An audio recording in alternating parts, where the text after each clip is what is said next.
Ya, sahabat Indonesia, kita jumpa lagi di Hot News kali ini. Sekarang kita mau bahas peristiwa yang baru saja terjadi. Sekumpulan orang ternama katanya berkumpul di bawah prakarsa Profesor Din Syamsuddin, mantan Ketua Umum PP Muhammadiyah, mendeklarasikan diri membentuk satu koalisi yang dinamakan Koalisi Menyelamatkan Indonesia. Kami belum jelas apa yang mau diselamatkan, memang ada beberapa kontroversi atau polemik yang muncul akibat berkumpulnya beberapa orang yang ternama ini. Ada Pak Gatot Nurmantio katanya, ada Rizal Ramli, ada beberapa nama-nama lain. Nah, di tengah-tengah pandemi ini atau krisis Indonesia, kelompok ini mendeklarasikan dirinya. Bersama saya sudah ada seorang penulis sosial politik, Rudi S. Kamri. Kita mau tahu pendapatnya bagaimana ini. Iya, terima kasih Mas Andri. Sebetulnya dalam demokrasi berkumpul itu sah-sah saja. Oke-oke aja ya. Itu dijamin oleh undang-undang. Tapi kalau saya pribadi melihat mereka berkumpul beberapa hari yang lalu, itu hanya sekedar kelompok barisan sakit hati yang sedang cari panggung. Gitu. Karena tujuannya juga tidak jelas. Mereka memberikan narasi katanya arah negara ini sudah melenceng kemana. Gitu. Jadi menurut saya mereka ini berkumpul sah-sah saja, tapi bagi saya manfaatnya apa untuk negara ini? Dengan melihat timing dan momentum kita sedang terkena pandemi COVID-19 begitu. Jadi mereka seharusnya memberikan saran konstruktif pada pemerintah. Gitu ya. Kritik boleh, tapi juga yang konstruktif. Ya, tapi yang kita tahu karena saya lihat orang-orangnya yang terlibat di dalamnya juga, kelompok-kelompok, ada orang yang dari awal memang pendukung dari lawan Pak Jokowi gitu ya. Ada beberapa kelompok orang yang dulu barisan Pak Jokowi, sekarang karena tidak diberikan panggung lalu kemudian menyeberang begitu ya. Saya melihat ini suatu kegelisahan singa tua yang tidak mendapat tempat gitu ya. Jadi bagi saya oke, silahkan saja, tapi tolong jangan memberikan narasi-narasi yang menyesatkan. Iya, kritik boleh saja, tapi jangan dengan narasi yang menyesatkan seperti arah bangsa sudah melenceng kemana, harusnya bagaimana, apa yang dikritik, itu juga belum jelas ya. Iya, karena narasi yang diberikan oleh seorang tokoh bangsa, itu akan membuat masyarakat jadi bingung. Grassroots masyarakat jadi bingung. Mereka sedang berjuang keras untuk bertahan hidup, bertahan dari serangan virus corona, bertahan juga dari serangan virus ekonomi yang semakin terpuruk begitu. Diberikan narasi seperti ini bagi saya juga tidak bijak gitu loh. Para tokoh-tokoh ini tolonglah jangan memoles diri dengan kelompok aksi yang menyelamatkan bangsa ataupun namanya ya. Karena mereka harus tahu. Rakyat sudah tahu siapa Anda. Yang kedua, rakyat juga sudah tahu apa agenda tersembunyi yang sedang Anda perjuangkan. Sabarlah. Tahun 2024 kontestasi Anda bisa bergabung di sana. Tapi kalau sekarang ini membuat narasi-narasi yang menyesatkan, bagi saya sangat tidak bijak. Sayang energinya ya. Jadi kalau menyimak apa yang disampaikan Mas Rudi tadi, ada barisan sakit hati lah yang tidak dapat panggung.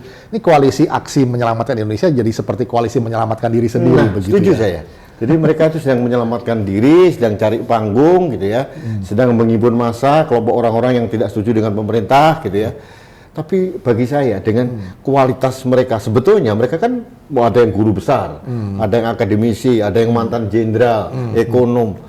Ini kalian tuh maunya apa? Saya tidak tahu saya. Karena kan dulu tokohnya Pak Prabowo kan sudah bergabung dengan birokrasinya Pak Jokowi. Nah, kemungkinan yang seperti Mas Budi tadi katakan, mereka tidak dapat panggung sehingga seolah kayak tertinggal kereta gitu ya. Kenapa ya Mas Andri, mereka tidak belajar dari kenegarawan seorang Prabowo? Pada saat kontestasi kalah, dia bergabung dengan pemerintah dan menempatkan diri pada hal yang tepat gitu loh. Dia sebagai anak buah Pak Jokowi, respect sama Pak Jokowi, menjalankan perintah presiden dengan baik gitu ya. Kelompok-kelompok ini tidak sama sekali tidak legowo. Kelompok yang membuat saya kenegarawannya sangat jauh gitu. Kalau Pak Prabowo sendiri sudah bisa menempatkan dirinya sebagai seorang, ya boleh dikatakan negarawan begitu ya. Bisa sekarang membantu total administrasi Pak Jokowi. Dan ternyata memang di dalam koalisi yang dulu itu ada kelompok-kelompok yang memang hanya membonceng saja begitu ya. Jadi akhirnya belang mereka ketahuan, topeng mereka terbuka bahwa mereka sejatinya tidak menyelamatkan negara, tidak menyelamatkan bangsa, hanya ingin menyelamatkan diri sendiri, cari panggung, minta kekuasaan, dan mohon maaf Pak, norak gitu. Iya, sayang sekali sahabat Indonesia kalau energi bangsa dibuang-buang hanya untuk satu aktivitas atau aksi katakan begitu ya, yang bukannya membangun narasi yang mencerdaskan, tetapi narasi yang tadi sampaikan Mas Rudy Kamri, narasi yang menyesatkan, itu yang kita sayangkan. Nah, saya kira juga mereka juga harus belajar dari Buya Syafi'i Ma'arif, gitu ya. Kemudian ada tokoh-tokoh bangsa yang lain yang begitu wise memberikan masukan gitu. Kalau pemerintah arahnya salah, diluruskan. Gitu ya.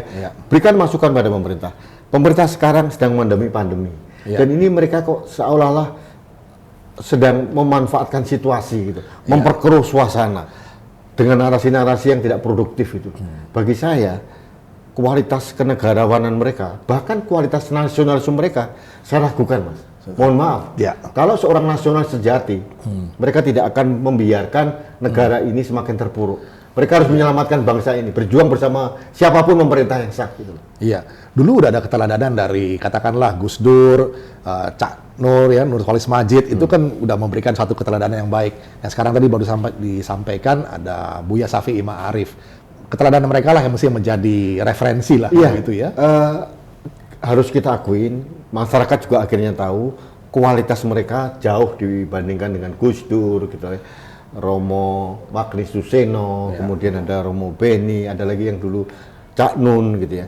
Mereka sekarang menunjukkan jati dirinya dengan telanjang, dengan terang benderang bahwa mereka hanya petualang politik gitu ya. Itu yang disayangkan ya. Saya kira perlu bangsa ini perlu disadarkan dan mereka juga lupa kadang-kadang bahwa masyarakat ini bukan bodoh gitu loh. Masyarakat bisa melihat siapa mereka, siapa yang bekerja untuk rakyat, siapa yang mendestruktif rakyat gitu ya. Mereka kadang-kadang lupa, dianggap masyarakat itu bodoh semua. Gitu. Percuma memoles diri dengan narasi menyelamatkan Indonesia. Dan jujur aja Mas Andri, sebagai anak bangsa, kita harus mengkritisi mereka. Kalau mereka nanti melakukan narasi-narasi yang menyesatkan, kita harus lawan gitu loh. Kita bukan untuk mendukung pemerintah Pak Jokowi loh. Kita mendukung NKRI, mendukung Indonesia. Siapapun yang akan mengganggu jalannya pemerintahan yang sah dan konstitusional harus kita lawan. Gitu. Ya, sekarang dalam masa pandemi ini sejatinya kita mendukung Pak Jokowi menyelesaikan, menuntaskan tugas konstitusionalnya begitu ya. Apalagi dalam situasi krisis. Dan lagi sebenarnya apa yang mereka takutkan? Pak Jokowi sudah di second term ya, jadi periode kedua. Kemudian kalau mereka mau memperjuangkan ke arah sana, konsolidasi ke arah sana, boleh-boleh saja. Tapi tolong jangan membuat narasi-narasi di ruang publik dengan kalimat-kalimat yang menyudutkan, tendensius, dan menyesatkan. Iya, dan momentumnya juga jangan di tengah-tengah krisis. Sebaiknya kita gotong royong dulu sekarang ini, bersatu padu ya. Tapi akhirnya kok rakyat akan menilai kok Mas Andri. Iya, betul. Mana emas, mana loyang gitu ya. Gitu ya. Jadi situ aja, kita simpel aja. Dan rakyat tidak bodoh. Saya yakin ini. Kita salah satunya adalah representasi dari rakyat. Rakyat tidak bodoh. Rakyat bisa melihat dengan jelas orang ini kehendaknya kemana, nawaitunya kemana, orang tahu sudah. Dan tidak ada kekhawatiran untuk pemakzulan ya. Atau jauh Mas Andri. Pak Jokowi itu sudah sah konstitusional final menjadi Presiden Republik Indonesia sampai tahun 2024. Dan TNI Polri ada di belakang beliau ya. Sekarang mereka solid kuat, solid. Mereka nggak punya masa. Mereka hanya main di ruang publik, cari panggung di ruang publik gitu ya. Jadi tidak mungkin mereka bisa memakzulkan presiden. Karena sampai detik ini dan saya tahu juga karakter Presiden Jokowi tidak akan melenceng dari arah tujuan bangsa ini kemana. Kalau ada yang tidak sempurna disempurnakan lah. Seperti kita juga sering mengkritisi presiden kan. Artinya bukan berarti kita ingin mengganggu kinerja presiden, justru kita ingin membenarkan, meluruskan gitu. Ya, sahabat Indonesia, mengkritisi dengan memberikan narasi yang menyesatkan itu jauh sekali berbeda. Karena yang satu betul-betul ingin membangun, yang satu lagi ingin menyesatkan memang. Nah, ini yang kita akan selalu jaga ya. Jadi mereka ini, Mas Andri, kita biarkan saja, kita lihat saja. Mereka hanya sekelompok singa tua yang mengaum di kandang. Iya, sahabat Indonesia. Ini pesan yang bagus dari Rudy S. Kamri. Kita maju terus, tetap semangat. Ruang demokrasi memang terbuka untuk siapa saja. Hanya memang sahabat Indonesia kita semua harus lebih kritis dalam menimbang-nimbang perkara. Apa yang ada di dalam ruang publik ini, mana yang emas, mana yang loyang. Kita jumpa lagi di session berikutnya.